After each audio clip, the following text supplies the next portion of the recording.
Hi, everyone. Let's talk about one theme that is to me precious. It's one of the most important ones that I have been dealing with, which is human identity. What is it usually? It's the group of things that we have a tendency to call ourselves, I. This means, usually to the majority of us, thoughts, ways of thinking, our mind, our emotions, patterns of emotions, attitudes, behavioral habits, behavioral ways, sensory, typical experiences, a lot of memories. We call this our identity. When we talk about ourselves, we have a tendency to resort to memory to describe our experiences, what we are, our titles, our places, and some references like I belong to this sex, or I have this sexual identity. I belong to this club. I belong to this country. I live in this area, and so on and so on. Now, usually what happens when we have an identity, we have a tendency to be attached to it. We attach to a lot of references we call ourselves. And then, if something or someone is attacking it, we get angry, we react, sometimes even in fury, we try to protect it. If we feel we are not really able to protect it, then we dive very low with our self-esteem. We feel awful. We feel sad. We feel sometimes humbled, but mostly we feel incapable. And so lots of our suffering, our fragility, our desire, our search for something floats around this thing we call ourselves. That's mostly our identity. Now, the thing is that this thing we call identity changes a lot through time.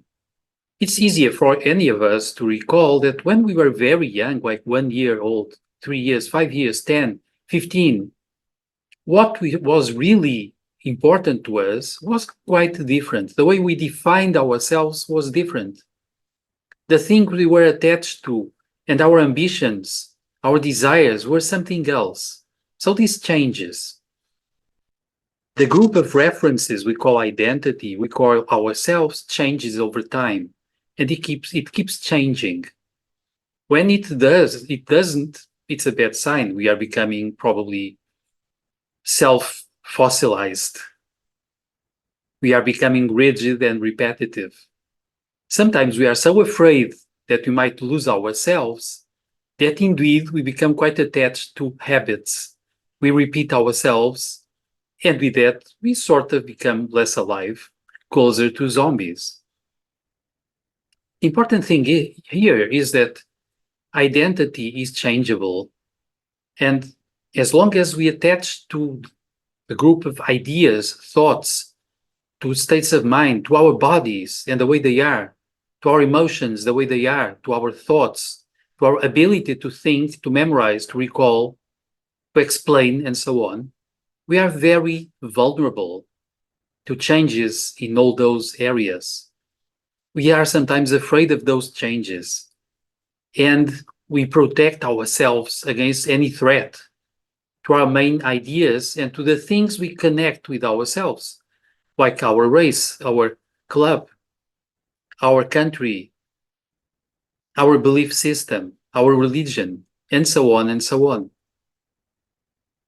Now, there is other possibility. I have this tendency to think and to feel indeed that in the same way that water can take the shape of any recipient we pour the water into, our consciousness can sort of take the shape of any sort of reference, like thought patterns, attitudes, memories, experiences.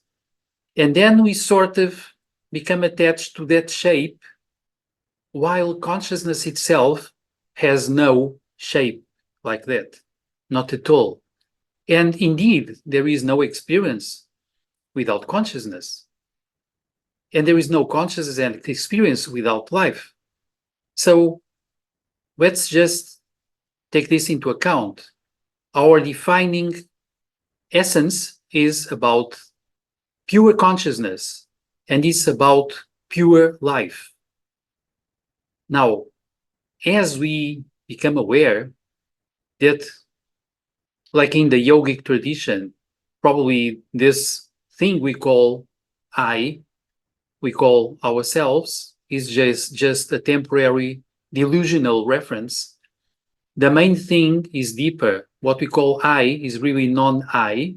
And at a deeper level, we have an essence that is transcendental, that stays perhaps through eternity.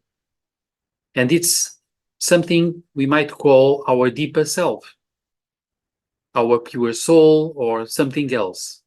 And this essence is mostly life and consciousness.